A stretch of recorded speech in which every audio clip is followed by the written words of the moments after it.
तुलसी गांव की रहने वाली थी और उसके बहू बेटे शहर में रहा करते थे। एक दिन सुबह के समय उसके बेटे पंकज का उसके पास फोन आता है। प्रणाम अम्मा, कैसी हो आप? मैं ठीक हूँ बेटा, तू बता कि तू कैसा है और बहू कैसी है, सब ठीक तो है ना?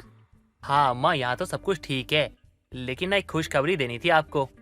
खुशखबरी? कैसी कैसी खुशखबरी? साफ साफ बोलना, मुझे बहुत बेचैनी हो रही है। अरे अम्मा, आप तो छोटी छोटी बातों पे डर जाती हो। अरे आपको बेचैन होने की जरूरत नहीं है, अरे बल्कि खुश होने की जरूरत है। अरे दादी बनने वाली हो आप और मैं पापा, और आपकी बहू माँ बनने वाली है। तू सच कह रहा है ना बेटा? कहीं मुझसे मजाक तो नहीं कर रहा ना?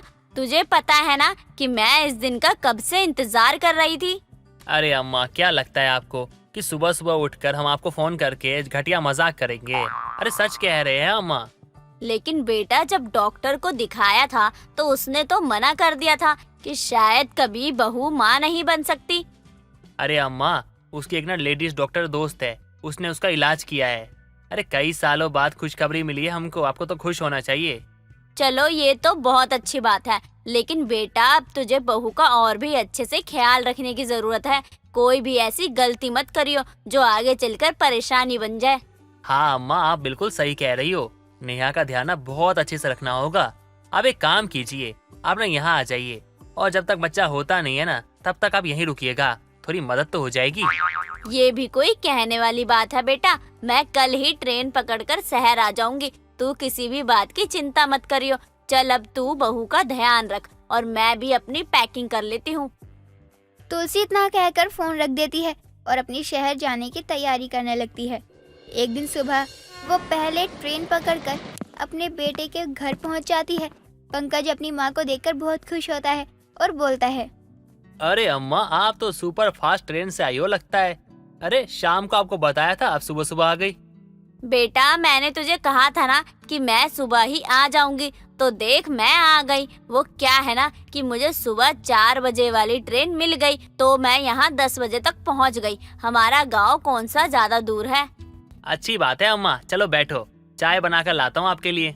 क्या ये क्या बोल रहा है बेटा तू और चाय बनाएगा, वो भी मेरे होते हुए? अब मैं आ गई हूँ ना, मैं सब देख लूंगी।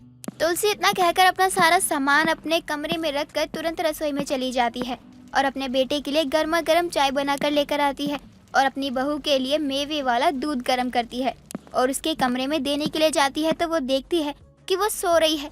तभी वो उसे जगाते हुए बोलती है, बहू उठ जा, सुबह के 10 बज रहे हैं। इतनी देर तक सोना बच्चे के लिए अच्छा नहीं होता है। सुबह जल्दी उठकर पूजा पाठ करने और भजन करने से सकारात्मक ऊर्जा बनी रहती है। सुबह सुबह ये कौन है जो प्रवचन दे रहा है? अरे मेरी नींद खराब हो रही है। बहू मैं तेरी सास हूँ, तू आंखें खोलेगी तभी तो तुझे पता चलेगा कि ये प्रवचन दे कौन रहा है। माँ जी आप कब आई? माफ करिए, मुझे नहीं पता था कि आप हैं। कोई बात नहीं, नींद में तो इंसान किसी को भी कुछ भी बोल देता है। मैं तेरी किसी भी बात का कोई बुरा नहीं मानूंगी। अब तू जल्दी से उठकर नहा ले बहू और पूजा कर ले, इससे बच्चे पर अच्छा असर पड़ेगा। माँ जी आप भी ना आज के जमाने में ये कौन सी पुरानी सोच लेकर बैठी हैं? माँ जो भी करेगी तो असर उसके बच्चे पे ही पड़ेगा ना। ऐसा होगा वैसा होगा, मैं इन सब बातों को नहीं मानती। आज तक मैंने अपने हिसाब से अपनी जिंदगी जी है, आगे भी अपने हिसाब से ही जीऊंगी। नेहा इतना कहकर दोबारा सो जाती है और तुलसी चुपचाप उसके कमरे से वापस आ जाती है। दिन बीतते हैं और बीतते दिनों के साथ तुलसी नेहा का ख्याल रखने के चक्कर में उसे हर एक चीज को लेकर रोक लगाने लगी थी, जो चीज नेहा को बिल्कुल भी अच्छी नहीं लगती। एक दिन देर रात नेहा रसोई में जाती है और फ्रिज से आइसक्रीम निकालकर खाने जा रही होती है कि तभी तुलसी वहां आती है और उसका हाथ पकड़कर उसे रोक लेती है। बहू तू ये क्या कर रही है? इतनी रात में ठंडी आइसक्रीम खा रही है? तुझे पता है ना कि तू गर्भवती है। लोग आम तौर पर भी रात के समय ठंडी चीजें नहीं खाते हैं, और तू गर्भवती होने पर भी रात में आइसक्रीम खा रही है। इससे बच्चे को बहुत नुकसान होगा। माँ जी प्लीज, मैं कोई बच्ची नहीं हूँ। मुझे अच्छी तरह पता है कि मुझे अपने बच्चे का ख्याल कैसे रखना है, कब क्या खाना है, कब उठना है। मुझे किसी के सहारे की जरूरत नहीं है। नेहा की ये बातें तुलसी को बहुत तकलीफ देती हैं। नेहा को अपने घमंड और अपनी बुराई के आगे अपनी सास की अच्छाई बिल्कुल भी दिखाई नहीं देती कि वो अपना सब कुछ छोड़कर सिर्फ उसका ख्याल रखने के लिए आई है, वो भी इतनी दूर से। दिन गुजरते हैं और नेहा अपनी सास की एक भी बात नहीं मानती। हमेशा उसकी अच्छाई को अपनी बुराई की चादर से ढक दिया करती। एक दिन वो अपने पति के पास रोते हुए जाती है और बोलती है, पंकज जी, आपने अपनी माँ को यहाँ पर बुलाया ही क्यों है? जब से आई है मुझे परेशान करके रखा हुआ है। ना चैन से सोने देती है और ना ही खाने पीने देती है। अभी कुछ दिन पहले ही मेरा आइसक्रीम खाने का मन हुआ तो मैंने खा ली, तो मेरे हाथों से छीन रही थी वो। क्या? नहीं नहीं, ऐसा नहीं हो सकता। मेरी अम्मा तुम्हें खाने पीने की चीजों को लेकर मना नहीं कर सकती। अगर आपको मेरी बातों पे विश्वास नहीं है तो आप खुद जाके माँ जी से पूछ लीजिए, उन्होंने मुझे आइसक्रीम खाने से रोका था या नहीं। अम्मा, नेहा क्या कह रही है कि आपने इसको आइसक्रीम नहीं खाने दिया? क्या सच कह रही है वो? हाँ बेटा, बहुत सच बोल रही है वो। मैं बस अम्मा, आप रहने दीजिए। अब आगे से ना कुछ मत बोलिएगा आप। अरे आपसे ये उम्मीद नहीं थी मुझे। अरे नेहा के खाने पीने पे रोक टोक करेंगी आप तो कैसे चलेगा? आपको उसका ध्यान रखने के लिए लाया गया था और आप तो रोक टोक करने लग गई। लेकिन बेटा, तू मेरी पहले पूरी बात तो सुन ले कि मैं उसे आइसक्रीम खाने से क्यों रोक रही हूँ। अम्मा, जो मुझे सुनना था ना वो मैंने सुन लिया। अब मुझे ना कुछ नहीं सुनना है। मैं जा रहा हूँ यहाँ से। पंकज बिना कुछ सच जाने ही अपनी माँ की बात को अनसुना करके वहाँ से चला जाता है। नेहा को अपनी मनमर्जी के आगे अपनी सास की कोई भी अच्छाई नजर नहीं आती। एक दिन वो अपने कमरे में लेटी लेटी टीवी देख रही होती है। तभी तुलसी फिर बोलती है, बहू, माना कि इस हालत में ज्यादा काम नहीं करना चाहिए, लेकिन बिल्कुल भी काम ना करना भी तुम्हें आगे जाकर परेशानी दे सकता है। अगर तुम चाहती हो कि तुम्हारी नॉर्मल डिलीवरी हो तो तुम्हें थोड़ा बहुत काम करते रहना चाहिए, जिससे तुम्हारी शरीर में खिंचाव रहे। लेकिन तुम तो पूरे दिन बिस्तर पर लेटे लेटे टीवी देखती रहती हो। माँ जी, पंकज जी ने ना आपको मेरी देखभाल करने और इस घर का काम करने के लिए बुलाया है, तो फिर मुझे घर का काम करने की जरूरत क्या है? आप कैसी सास हैं जब अपनी बहू की इस हालत में भी आप मुझे काम करने के लिए बोल रही हैं? अब किस बात पे सास बहू सुबह सुबह बहस कर रहे हो? अच्छा हुआ पंकज जी आप आ गए। अब आप खुद ही सुन लीजिए अपनी माँ की बातें। इस हालत में वो मुझे काम करने के लिए बोल रही हैं। अम्मा, लगता है ना आपका दिमाग खराब हो चुका है। अरे नेहा की हालत देखी है आपने? इस हालत में उसे आप काम करवाना चाहती हो? अरे अम्मा, ये सुख ना हमें इतने सालों बाद मिला है, क्यों छीनना चाहती हो? हाँ, आप नेहा से काम करवाओगी, अगर उसे कुछ हो गया तो क्या ही होगा?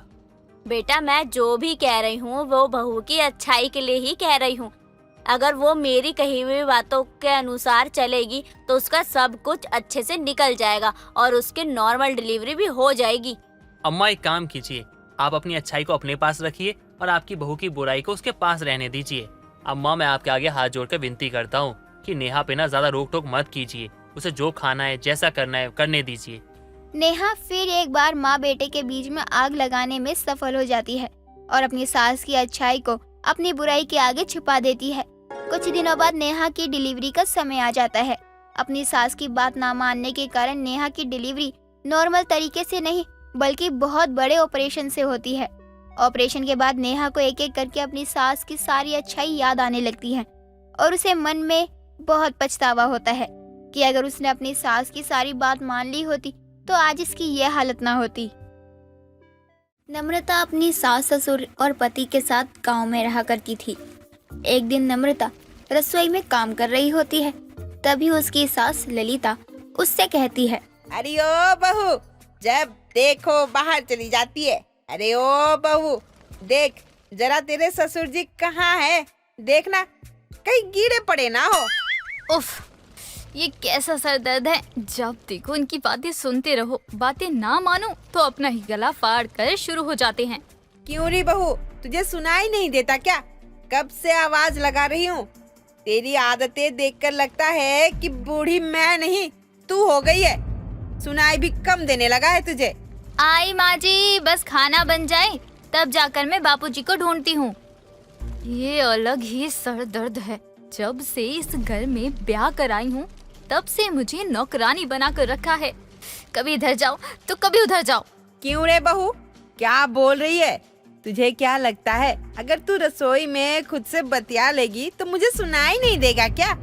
सब सुनाई देता है मुझे, बहरी नहीं हूँ तेरी तरह। हे भगवान, मेरी सास तो एक बला से कम नहीं है। जब देखो कान खोल कर बैठ जाती है। कुछ देर बाद नम्रता अपने ससुर जी को ढूंढने निकल पड़ती है। कुछ दूर जाकर उसे अपना ससुर एक पेड़ के नीचे बैठा हुआ दिखता है। तभी वो उनके पास जाकर बोलती है, पिताजी, पिताजी, चलिए घर चलिए, बहुत वक्त हो गया है। माँ जी भी बहुत चिंता कर रही हैं, सुबह से परेशान हैं आपके लिए। क्या? कौन मेरा इंतजार कर रहा है? माँ जी? किसकी माँ जी? और मेरा क्यों इंतजार कर रही है? मैंने कौन सा उसकी बाबूजी जेब में लेकर आया हूँ? उनके बाबूजी आप ही हो। अब चलिए, अगर माँ जी यहाँ आ गई तो आपका क्या होगा, और आप ही समझ सकते हैं। उफ, ये अलग सर दर्द है। अब ये काम भी मुझे ही करना है। शराब पिए ये और घर ले जाऊं मैं। हद है। अच्छा, तुम्हारे सर में दर्द हो रहा है? आओ तुम्हारा सर दबा दूं। देखना झट से सर दर्द गायब हो जाएगा। आप घर चलिए, बहुत काम है, वो सब भी हमको झटपट निपटाना है। जब देखो पी पा के नीचे आकर बैठ जाते हो। आपको जरा भी शर्म नहीं आती क्या? हमेशा आपको आपकी बहू घर लेके जाती है। बहू? अरे कौन सी बहू? मेरी तो शादी हुई नहीं हुई, तो ये बहू कहाँ से आ गई? और ये बोल क्या रही है? जब देखो जो भी बोलना है मुंह पे बोलो, ताकि मुझे भी सुनाई तो दे। कुछ नहीं, बस आपके घर की बहू बनकर जिंदगी बर्बाद हो गई, यही बोलना था। नम्रता अपने ससुर को घर लेकर आती है और घर के कामों में फिर से जुट जाती है। अगली सुबह नम्रता घर का काम कर ही रही होती है तो ललिता टीवी पर न्यूज़ देख रही होती है। तभी उनके घर उनकी पड़ोसन उर्मिला आती है और बोलती है, अरे ललिता, देखना खबर क्या दिखा रही है। अरे देख भी ले, क्या खबर आई है। अरे वही तो देख रही हूँ। मुझे तो अभी तक कोई ऐसी खबर दिखी ही नहीं जैसे तू उछल उछल कर बता रही है। शायद चला गया होगा वो खबर। अरे बहुत भयानक खबर था। अरे सुन ना ललिता, जब तक मैं खबर बताती हूँ तुझे, अपनी बहू को बोलना चाय बना कर ले आएगी। जाना, तू ही बोल कर आ, मना नहीं करेगी तुझे। जा, जाकर बोल क्या, कड़क चाय बनाना। तेरी बहू जितनी चालाक है ना, कहीं मुंह पर मना न कर दे चाय के लिए। रहने दे, फिर कभी चाय पी लूंगी मैं। तू रुक जा, मैं ही चाय के लिए बोल कर आती हूँ। सिर्फ पीठ के पीछे बोलती रहती है, कुछ कर नहीं सकती। रुक बहू, अरे ओ बहू। तभी नम्रता जल्दी से रसोई से बाहर आकर अपनी सास से कहती है, माँ जी जल्दी रिमोट दो, टीवी पे ना बढ़िया खबर दिखा रहे हैं। अरे कहाँ रख दिया आपने रिमोट? रिमोट वगैरह बाद में ढूंढ लेना, पहले जाकर चाय बना ले आ। देख उर्मिला चाची आई है। हाँ ठीक है ना, आइए। नमस्ते चाची जी, कैसी हैं आप? अब तो रिमोट दे दीजिए, माँ जी न्यूज़ नहीं देख पाऊंगी मैं। अरे क्या दिखाने की कोशिश कर रही है हमें? बताएगी या इधर उधर खुद ही ढूंढती रहेगी? हाँ मिल गया रिमोट। अब एक न्यूज़ चलाती हूँ, आप लोग न्यूज़ देखिए, मैं ना तब तक कड़क चाय लेकर आती हूँ। हमें बोल देती, हम खुद लगा लेते न्यूज।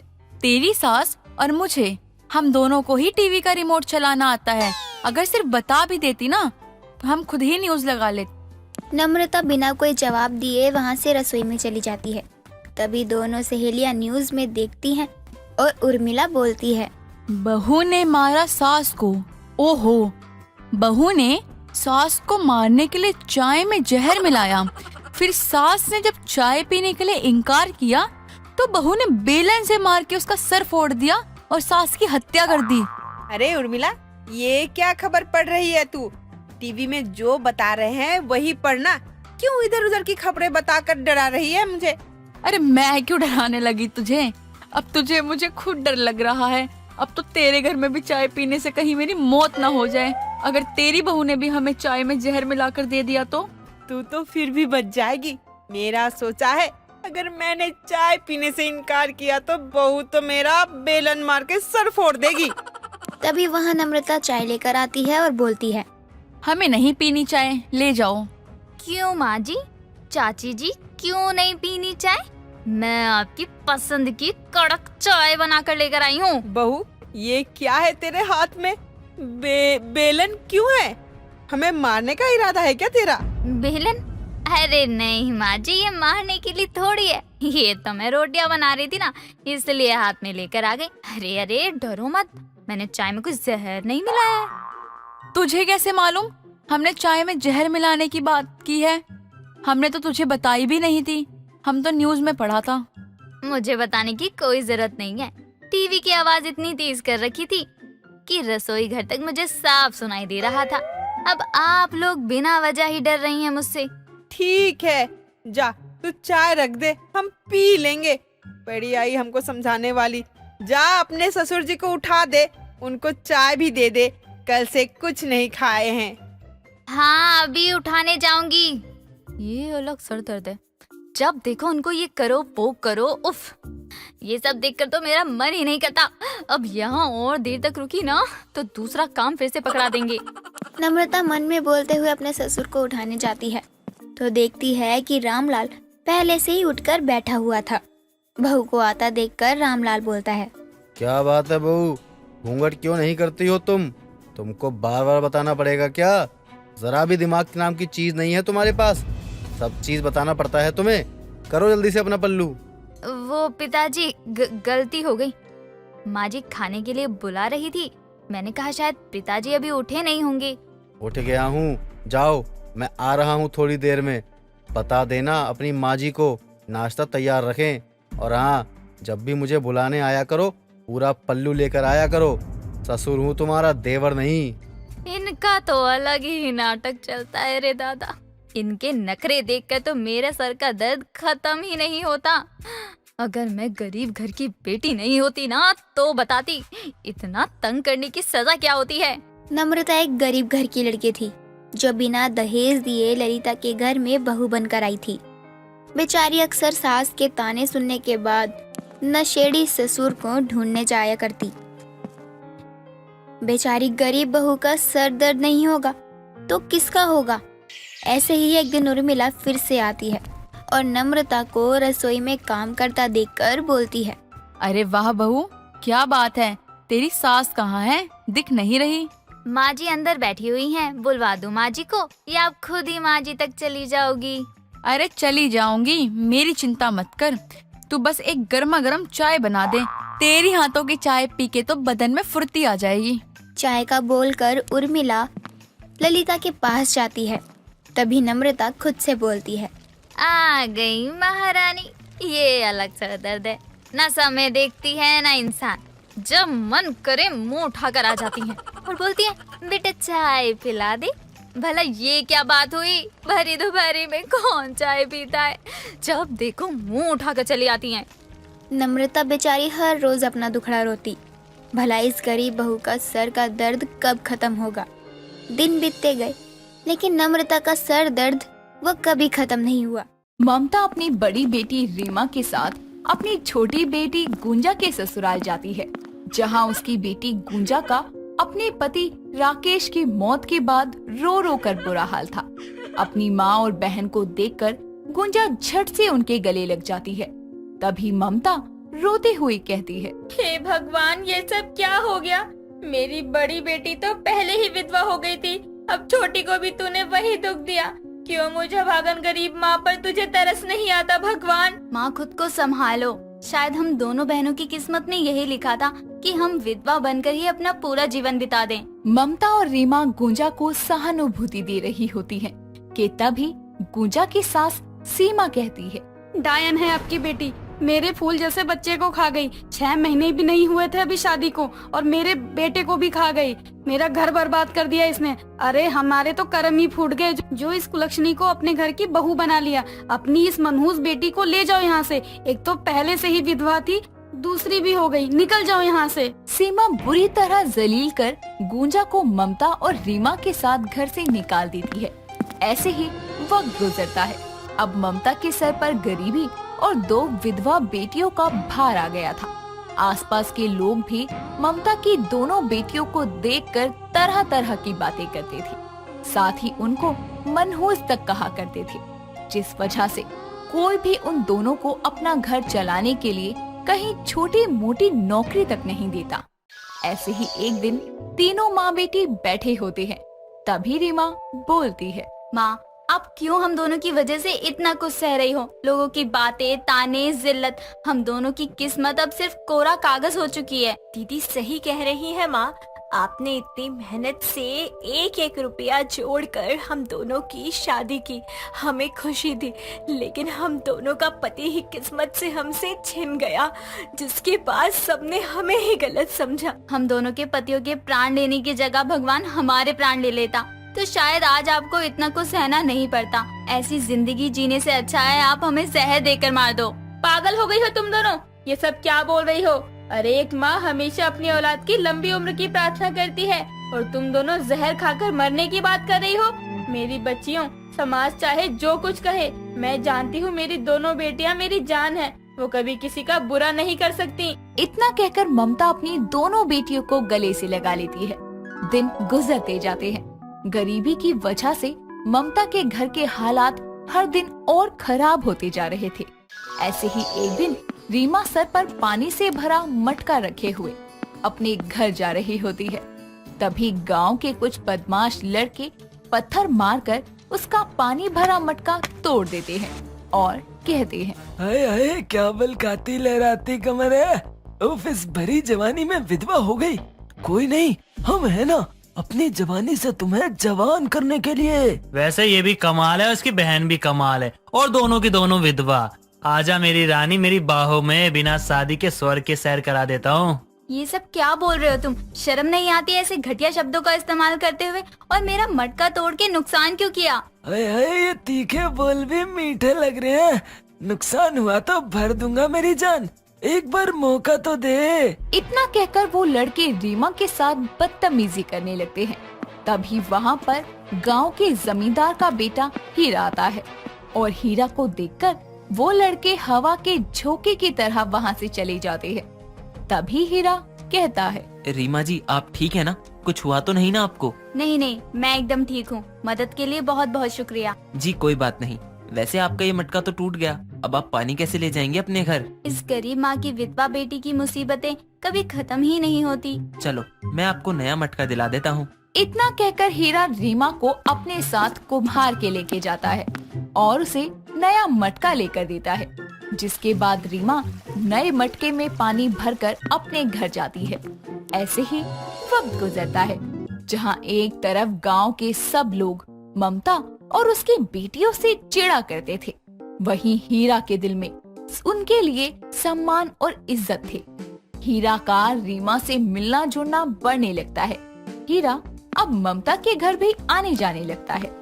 ऐसे ही एक दिन जब रीमा और हीरा आपस में बातें कर रहे होते हैं, तभी हीरा की दादी पुष्पा उन दोनों को देख लेती है और कहती है, हाय राम, हीरा कहाँ इस ममता की डायन बेटी के चक्कर में फंस गया।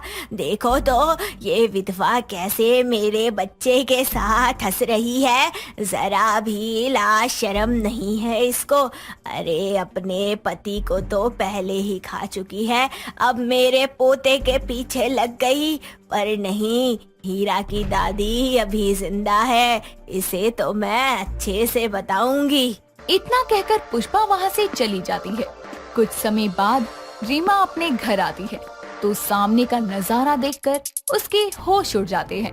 उसके घर के बाहर गांव वालों की भीड़ जमा थी और कुछ औरतें भीड़ में सबसे आगे हाथों में काले रंग की बाल्टी लिए खड़ी थी, जिन्होंने बुरी तरह से गूंजा और ममता के मुंह पर काला रंग पोत दिया था।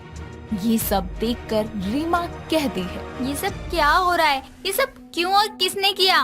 क्यों रे, तुझे नहीं पता कि हम सब ने ये क्यों किया?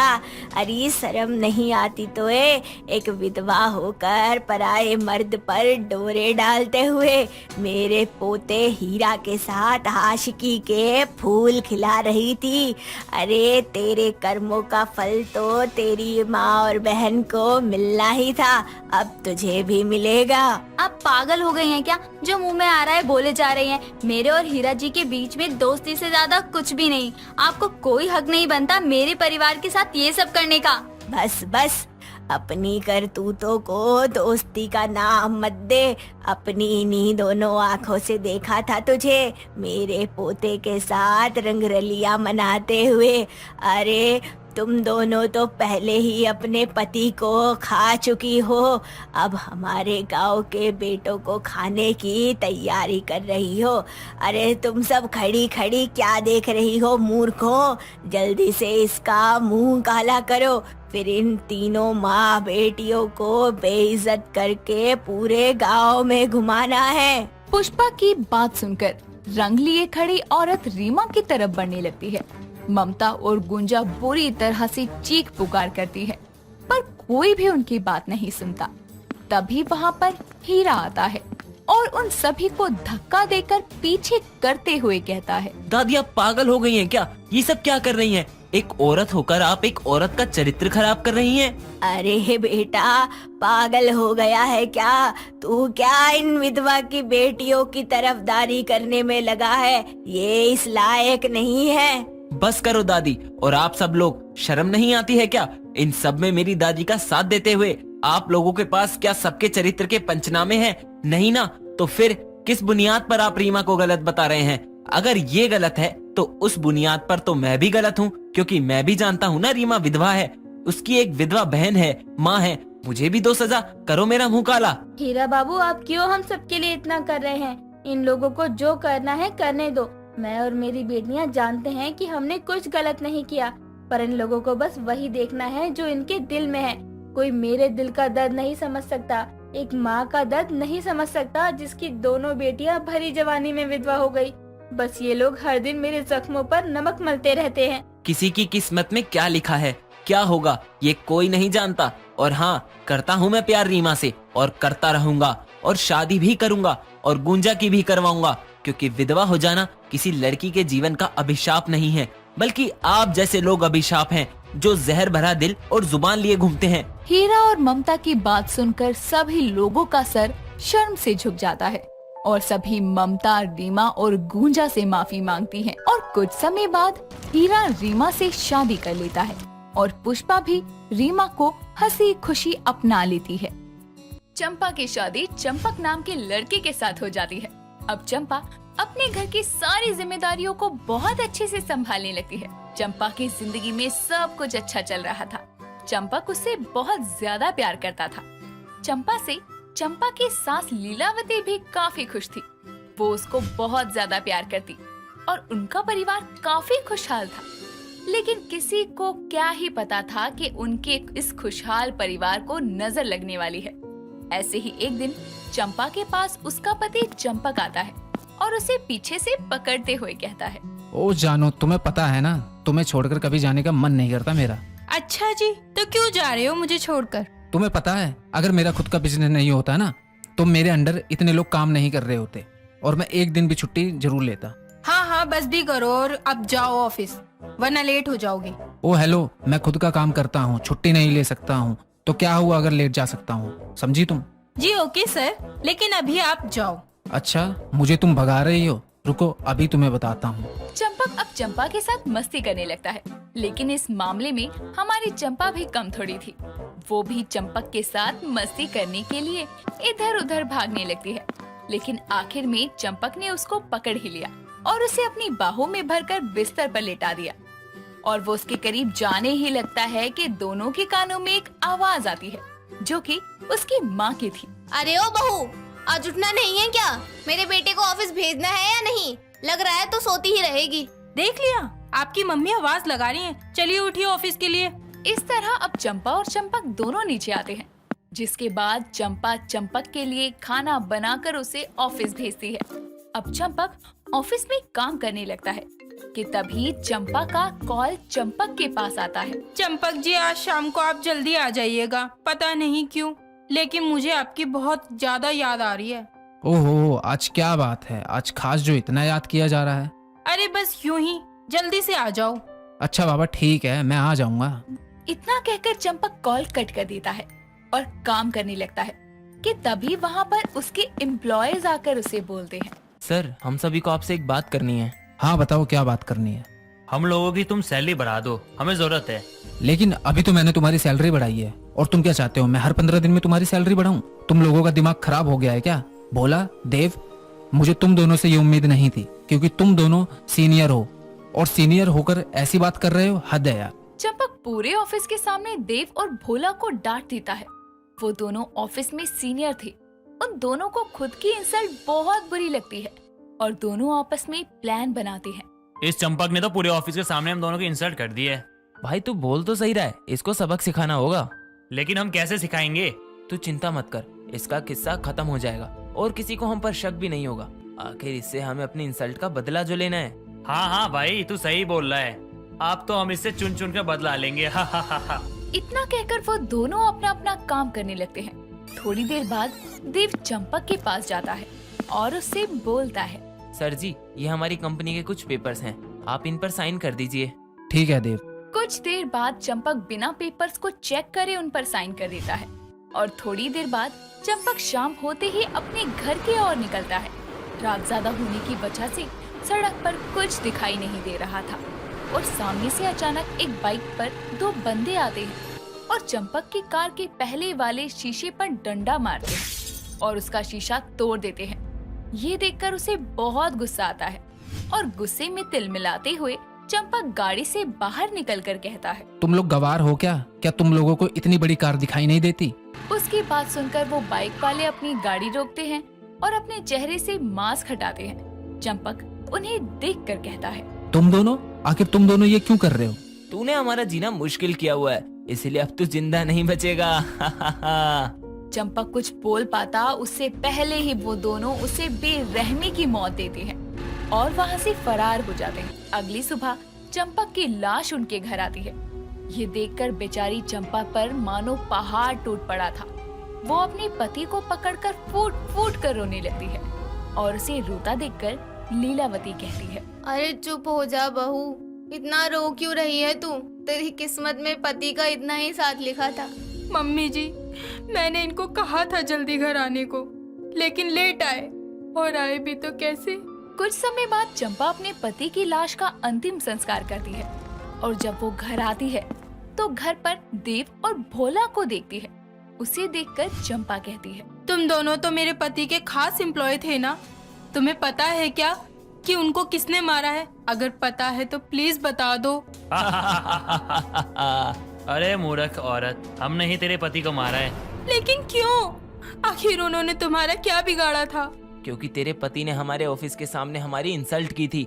अब हम अपनी इंसल्ट किसी के सामने बर्दाश्त नहीं कर सकते ना। मैं पुलिस में जाऊंगी और तुम दोनों के खिलाफ रिपोर्ट करूंगी। तू हमारा कुछ नहीं बिगाड़ सकती है, क्योंकि हम अपने खिलाफ कोई सबूत ही नहीं छोड़ते हैं। वैसे भी तेरे पति से सब कुछ हमने अपने नाम करवा लिया, ये घर, कारोबार। अब तुम एक गरीब और फटीचर बन गए हो। निकलो अब यहाँ से, चलो। अरे क्यों निकलो, मैं तुम लोगों को छोड़ूंगी नहीं। इतना कहकर अब लीलावती देव और भोला को मारने लगती है, लेकिन वो असफल रहती है। उसको ऐसा करते देखकर देव कहता है, ओहो, तुम कितने बेचारे बने हुए हो। एक टाइम था कि तुम लोग खूंखार शेर बने फिरते थे, लेकिन अब चलो, मैं उन सबको भूल जाता हूँ। मैं तुम लोगों को यहाँ रहने के लिए परमिशन दे देता हूँ, लेकिन तुम दोनों को यहाँ पर सिर्फ और सिर्फ नौकरानी बनकर रहना होगा। बोलो, क्या तुम्हें मंजूर है? उसकी बात सुनकर चंपा सोच में पड़ जाती है, लेकिन कुछ देर बाद चंपा कहती है, हाँ मुझे मंजूर है, जैसा तुम बोलोगे मैं वैसी ही रहूंगी। बहू तू ये क्या कह रही है? आखिर तू ऐसा क्यों कर रही है? माँ आप कुछ मत बोलिए। इतना कहकर चंपा अपनी सास लीला को घर के अंदर ले जाती है और ये सब देखकर लीलावती फूट फूट कर रोते हुए कहती है, बहू अब तो मैं एक गरीब औरत हूँ, साथ ही हमारे पास कुछ भी नहीं है। आखिर तूने गरीबी के चलते इन लोगों के सामने अपने घुटने टेक ही दिए। नहीं मम्मी जी, मैंने गरीबी के आगे घुटने नहीं टेके हैं और न ही इनके आगे, लेकिन हाँ, मैं इन लोगों के साथ रहने के लिए राजी हो गई हूँ। इसके पीछे एक बहुत बड़ा षड्यंत्र है, क्योंकि इन्होंने सारे सबूतों को मिटा दिया है और मेरे पास कोई सबूत नहीं है इन्हें गिरफ्तार करवाने के लिए। मुझे यहाँ रहना ही पड़ेगा, बस इसलिए इनको सबक तो सिखाना ही होगा ना। बेटा वो सब तो ठीक है, लेकिन मुझे इस बात का डर है कि कहीं तुझे कुछ हो ना जाए, ये लोग तुझे कोई नुकसान ना कर दे या तेरे साथ कुछ गलत ना कर दे। आप बेफिक्र रहिए माँ जी, ऐसा कुछ भी नहीं होगा। दोनों सास बहू आपस में प्लान करके उस घर में रहने लगती है। दिन गुजरते हैं, चंपा घर के काम करती और चंपा जब भी देव और भोला के पास कोई सामान देखती या फिर कोई भी सामान देने जाती तो भोला उसका हाथ पकड़कर उससे बदतमीजी तक करने की कोशिश करता। एक रात की बात है, देव और भोला काफी नशे में थे। उनके इस नशे का फायदा उठाते हुए चंपा उन्हें खाना देने जाती है और दोनों के पास जाती है और साथ ही हाथों में मोबाइल में रिकॉर्डिंग ऑन कर लेती है और उस फोन में सब कुछ रिकॉर्ड हो रहा था। और उनको नशे की हालत में देखकर चंपा उनसे कहती है, मेरे पति को क्यों मारा था? और क्या ये बात सच है कि मेरे पति की मौत के जिम्मेदार सिर्फ तुम हो? अरे हाँ जाने मन, हम तुझे कितनी बार बताएं कि तेरे पति को हमने मारा था और तेरे पति को मारने का कोई मकसद नहीं, बल्कि ये पूरी जायदाद छीनना था। सबसे बड़ा रीजन तो यह था कि उसने सभी ऑफिस वालों के सामने हमारे इंसल्ट की। हमारे सामने हमारी इंसल्ट कोई नहीं कर सकता, इसलिए आधी रात को हमने उसे मार दिया और सबूत भी मिटा दिए। उसकी ये बात सुनते ही अब चंपा उनका खाना वहीं रखती है और वहाँ से चुपचाप चली जाती है। रात के समय ही वो पुलिस स्टेशन जाती है और सारे सबूत पुलिस को देती है, जिसके बाद पुलिस उन्हें अरेस्ट करती है। और इस तरह अब लीलावती और चंपा को उनका सब कुछ वापस मिलता है और चंपक को मिलता है इंसाफ। जानकी देवी आज पहली बार अपनी बेटी और दामाद के घर जा रही थी। बेटी मनीषा भी बहुत खुश थी माँ के आने की खबर सुनकर। कुछ देर बाद जैसे ही जानकी मनीषा के घर पहुँचती है, तभी दामाद कहता है, क्या बात है सासू माँ, बड़ी जल्दी आपको हमारी याद आ गई। कहीं आपने कुछ कर? क्या कहीं कुछ कर? तुम्हारा मतलब क्या है? आखिर बोलना क्या चाहते हो? देखो रवि, मेरी माँ को कुछ भी मत बोलो वरना बहुत बुरा होगा, समझे आप? सारा खाना बना दिया है, टाइम पर खा लेना। लेकिन बेटा तू कहाँ जा रही है? अभी तो आई हूँ और तू है कि मुझे अकेला छोड़कर जा रही है। ठहर, मैं भी तेरे साथ चलूंगी। मैं भी जाऊंगी। अरे अपनी माँ को समझा दो, तुम काम पे जा रही हो, पार्क में नहीं जा रही हो जो ये साथ में जाएंगी। एक तो हमारा खुद का गुजारा नहीं चलता, ऊपर से तुम्हारी माँ आ गई। अरे भला दामाद के घर में कौन रहता है? दामाद के घर वही रहते हैं जो अपने दामाद में बेटा ढूंढते हैं। मेरी माँ की एकलौती बेटी हूँ मैं, तभी रहने मेरे पास आई है। वैसे भी तुम्हें तो पाल रही हूँ, तो क्या अपनी माँ का ख्याल नहीं रख सकती? क्या दामाद जी वेले बैठे हैं? अरे रे दामाद जी, मुझे तो लगा था आप तो लाखों में कमाते होंगे, लेकिन क्या सुनने को मिल रहा है कि आप मेरी बेटी की कमाई पर बैठे हो। जा बेटा तू ऑफिस जा, मैं देख लूंगी घर का काम। थैंक यू माँ। ठीक है माँ, अब हम शाम को मिलते हैं। और हाँ, क्या खाओगी बता देना, मैं शाम को लेते आऊंगी। अरे कोई बात नहीं, मैं हूँ ना, मैं लेकर आऊंगी। ये है ना मेरा निकम्मा दामाद। क्यों दामाद जी? बस माँ, दामाद है तुम्हारा, ऐसा मत बोला करो, मुझे अच्छा नहीं लगता है। पति है मेरे, मुझे भी बुरा लगता है। इतना बोलकर मनीषा ऑफिस चली जाती है। जानकी भी नहा धोकर तैयार होकर कुछ देर बाद सोफे पे सोए हुए दामाद को पुकारते हुए कहती है, क्या बात है निकम्मे कामचोर दामाद जी, पूरा दिन घर में बैठे रहते हो, थकावट भी नहीं होती, शर्म नहीं आती क्या? क्या सासू माँ, भला मुझे ये सब क्यों होगा? हाँ, अरे लेटा रहता हूँ तो थकावट होगी नहीं। और बात रही शर्म करने की, क्यों करूँ? अरे छोटी मोटी चीजें मैं नहीं करता। अरे बस भी करो दामाद जी, और कितना फेंकोगे? और बताओ, आप लोगों के राशन की दुकान कहाँ है? मुझे कुछ चीजें मंगवानी है ताकि रात में मेरी बेटी को कोई तकलीफ ना हो। मैं आपकी बेटी को तकलीफ देता ही कहाँ हूँ? आज तक मैंने उसे कभी कुछ नहीं कहा। अरे मैं तो उससे बहुत प्यार करता हूँ, उससे कुछ कहना तो दूर की बात है, मैं तो ऐसा सोच भी नहीं सकता। अच्छा जी, पत्नी से इतना प्यार? दामाद जी, आपको घर बैठे अच्छा लगता है क्या? अगर अच्छा नहीं लगता तो क्या हम कहीं बाहर चले?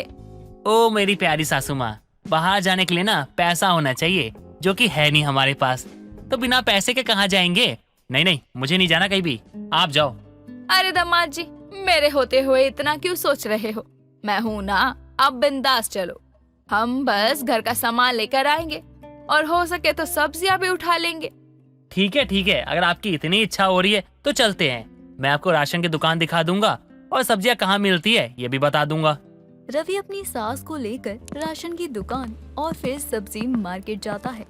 वहाँ पर रवि देखता है कि उसकी सास टमाटर चुरा कर झोले में डालती है। कुछ देर बाद जब घर पहुँचते हैं तभी रवि कहता है, क्या बात है सासू माँ, आप तो इतनी बड़ी खिलाड़ी निकली।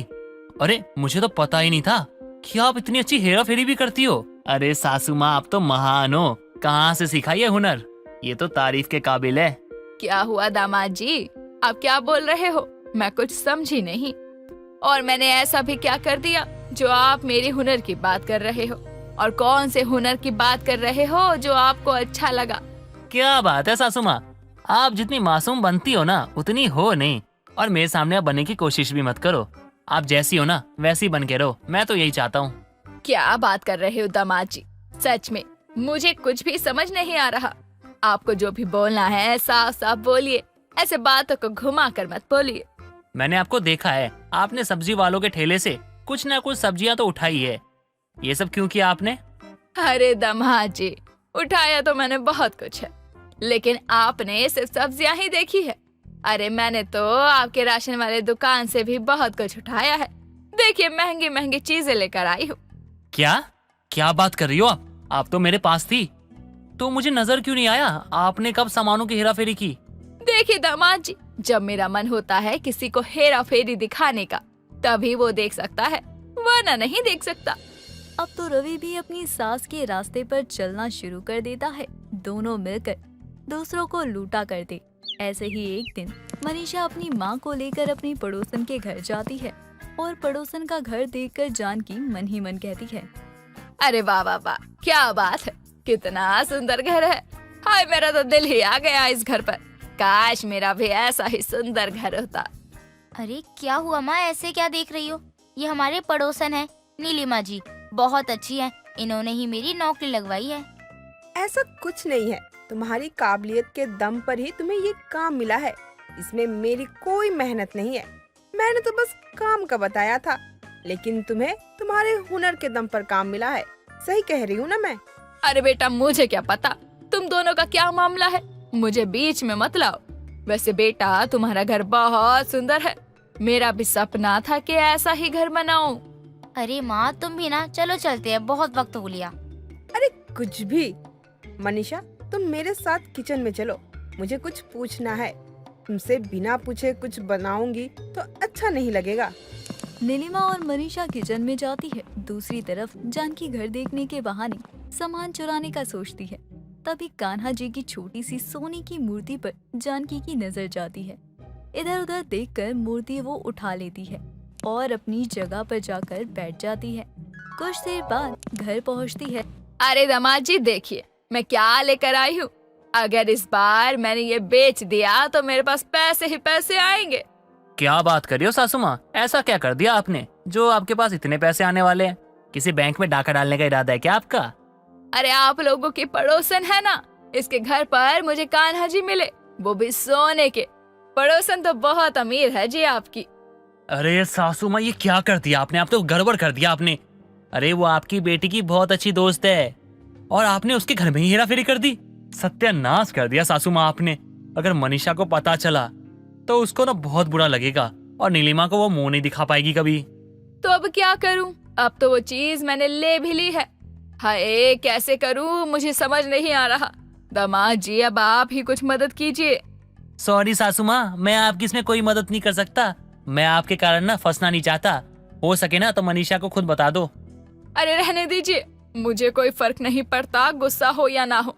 अरे मैं तो चाहती हूँ हो सके तो आप भी इसी बिजनेस में शामिल हो जाओ ताकि आपको कभी पैसे की तंगी ना हो। नहीं सासू माँ, मैं ऐसा कोई काम नहीं करूंगा जिससे मनीषा को दुख हो। अरे मैं उसे बहुत प्यार करता हूँ और मैं उसे दुख नहीं देना चाहता। काम करूँ ना करूँ जब उसे कोई फर्क नहीं पड़ता है तो मैं हेराफेरी क्यों करूँ? और आपकी तरह वो तो मैं बिल्कुल नहीं करूँगा। रवि और जानकी की बात मनीषा सुन लेती है और अपनी माँ से बात करना बंद कर देती है। वक्त गुजरता है लेकिन जानकी की आदत नहीं बदलती। इसकी टोपी उसके सर वो करती ही रहती है। ऐसे ही एक दिन मनीषा के घर पुलिस आती है और घर की तलाशी लेती है। तभी जानकी कहती है, क्या बात है इंस्पेक्टर साहब, किस बात की तलाशी हो रही है, बताएंगे जरा। देखिए माँ जी, हमने सुना है कि आपके घर में एक छोटे से कान्हा जी हैं जो सामने वाले के घर में से आप चुरा कर लेकर आई हैं। अब बस ऐसा झूठ, गलत है इल्जाम। अरे भला मैं क्यों चोरी करने लगी, ये सब गलत है। कोई बात नहीं, हम तलाशी लेते हैं। अगर मिल जाता है तो आप चलेंगी थाने और नहीं मिलता तो फिर हम माफी मांग लेंगे आपसे। पुलिस बहुत ढूंढती है और कुछ देर बाद मूर्ति मिल जाती है। जानकी को पुलिस पकड़कर ले जाती है। जानकी बहुत गिड़गिड़ाती है। तभी वहाँ नीलिमा आकर कहती है, इंस्पेक्टर जी, छोड़ दीजिए इन्हें। मुझे लगता है आज के बाद हेरा फेरी नहीं करेंगी ये। अगर ऐसा कुछ फिर से करेंगी तो तब आप इनको हवालात की हवा खिलाना। नीलिमा के ऐसा बोलते ही जानकी को अपनी की गई गलती का एहसास हो जाता है और अब वो सुधरने का ठान लेती है। लेकिन क्या करे, आज भी जानकी आदत से मजबूर है और कभी कभार गलती से कुछ सामान की वो हेरा फेरी कर ही लिया करती।